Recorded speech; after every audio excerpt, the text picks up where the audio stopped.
Basically, anything I do from brushing my teeth to just turning on the water makes me retch. And that's extremely painful because sometimes it goes on for 15 minutes where I just can't catch my breath. Okay, let go.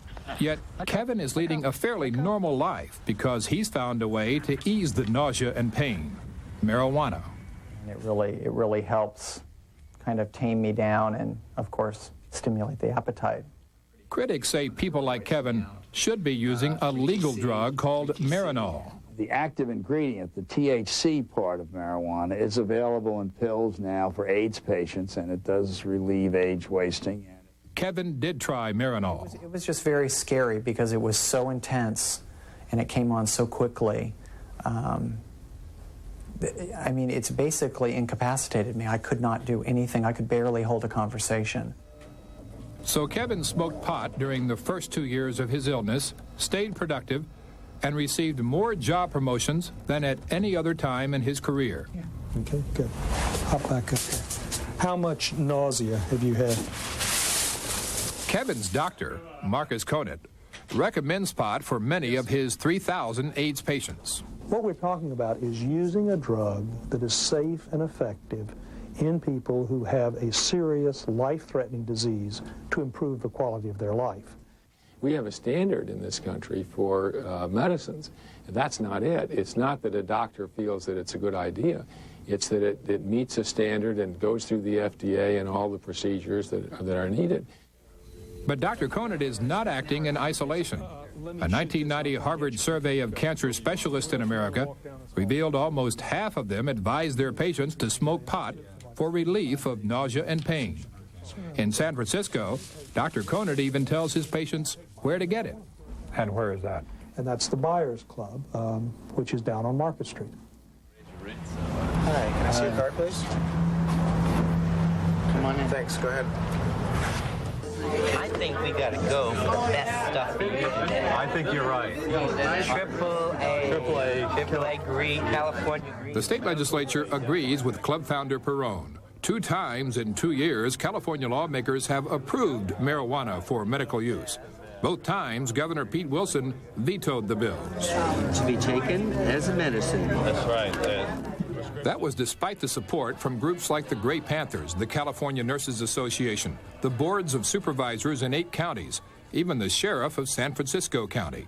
I have personally lost 200 friends, close friends, who have died agonizing deaths.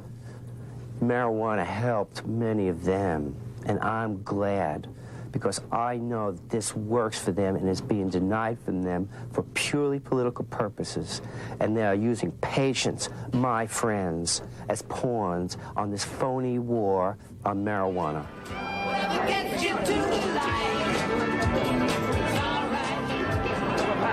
There are dozens of other underground clubs across America, and 36 states are urging the president to relax restrictions on marijuana for sick people. I mean, you should have anything available that will help anyone that's ill. I don't care what it is. You should have more than one choice. If it had any other name beside marijuana, it'd be totally legal. In 1988, after 2 years of hearings, a law judge for the Drug Enforcement Administration recommended medical marijuana be legalized. The DEA overruled him. There's no way marijuana or any other smoked leaf or product like that will ever be a medicine in the United States or any place in the developed world. We are at war with our own people, and it's not right. Now we are at war with sick people, and that's really not right.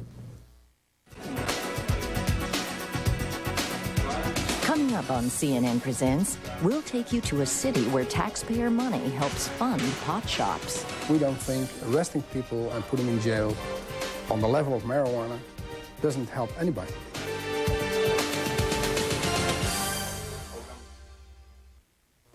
Hey, Wilkins. Now with higher times. Once again, here's Larry Lamont.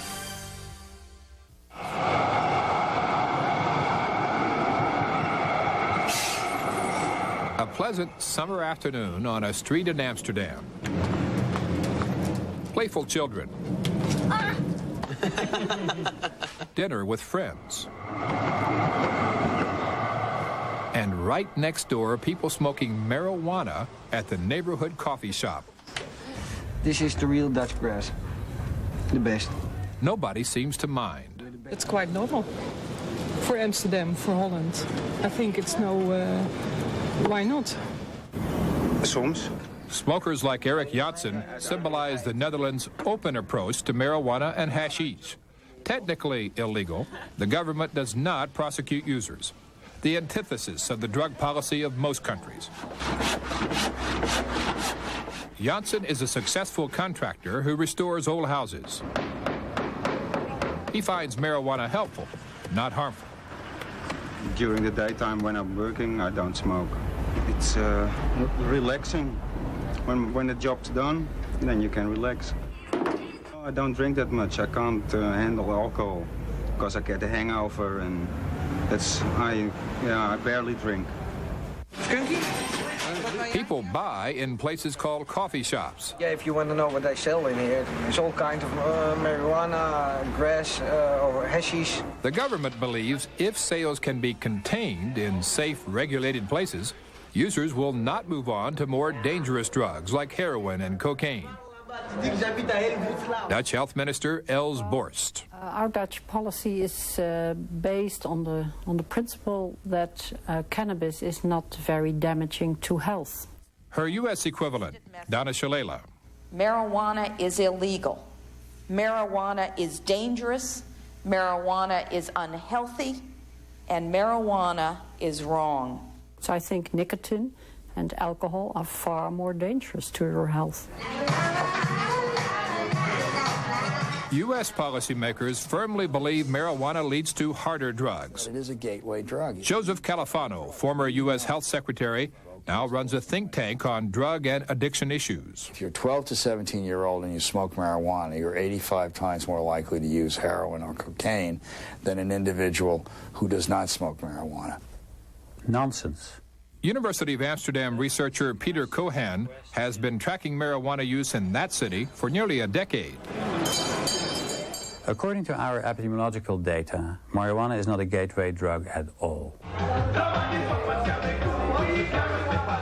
Cohan says only 5% of all cannabis users also use cocaine. Even fewer use heroin. And what about concerns pot leads to criminal behavior?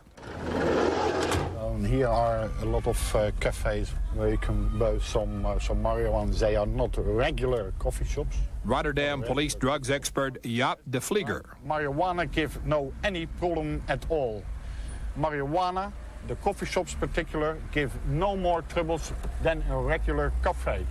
De Vlieger regularly talks to young people to see what kind of drugs they are using. This night he visits a coffee shop. What do you smoke at the moment? Skunk. Skunk? Yeah. What kind of skunk? He chats with Ron Nieleman. 5 minutes ago I talked with a policeman. I think that's hard to understand for people in America. We caught up with Ron later when he was practicing with his band and asked him how Dutch police deal with marijuana. One time we were in a square in the city center, and we were smoking a joint, and 2 policemen walked on by, and they looked at it and said, well, good afternoon, it's good weather, and they just walked on. He holds down a good job at the Technical University at Delft, helping arrange postgraduate courses and lectures. His supervisors praise his work. If he lived in the United States, his career could be ruined by a marijuana arrest. Former U.S. drug czar Lee Brown. The best way not to get arrested is don't grow, sell, or possess marijuana. Dutch organized crime investigator Henk Janssen. We don't think arresting people and put them in jail on the level of marijuana doesn't help anybody. We don't want to do that in America. So the lesson is very clear. Do not attempt to duplicate what happens in countries such as the Netherlands. I visited their park and I watched their young people laying around looking like zombies.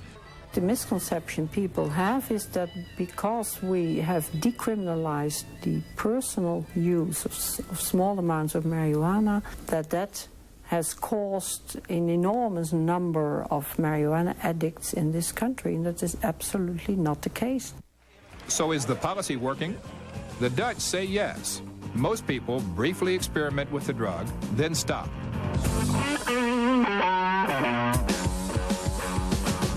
If the Dutch pot policy is so successful, why change it?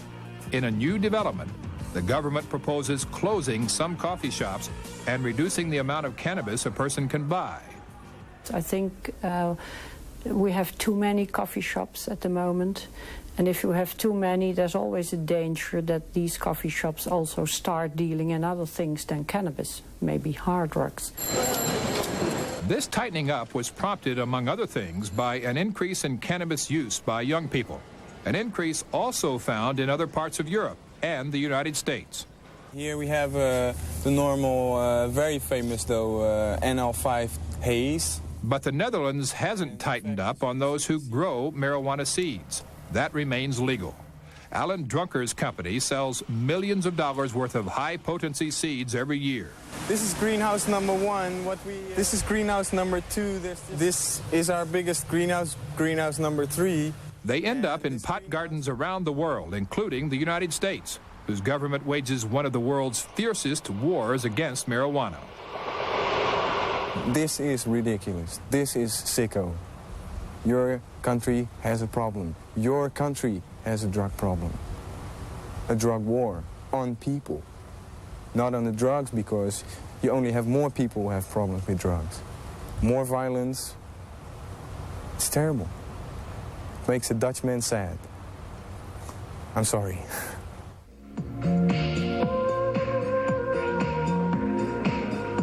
The sight of this Dutch coffee shop would make some Americans cringe. It's in the small town of Bussum. At the Pyramid Coffee Shop, the local government helps sell marijuana to its young people. The operation is backed by $100,000 of taxpayer money in the form of a loan from the city. A schoolmaster heads the foundation which runs the place. Locals concluded their young people were the main smokers in town. Rather than stop them, they decided to keep watch over them. The mayor says this kind of control keeps hard drugs out. Because we have only one selling point, and from that selling point we can have a good eye on how the drugs world is doing.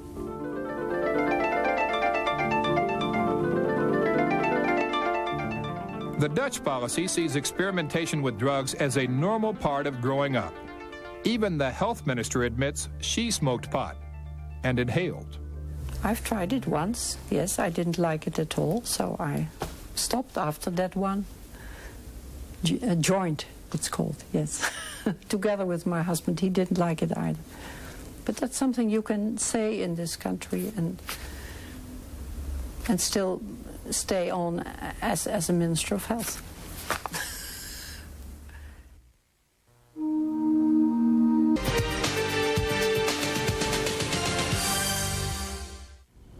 The war on drugs in the United States likely will be headed by a real general.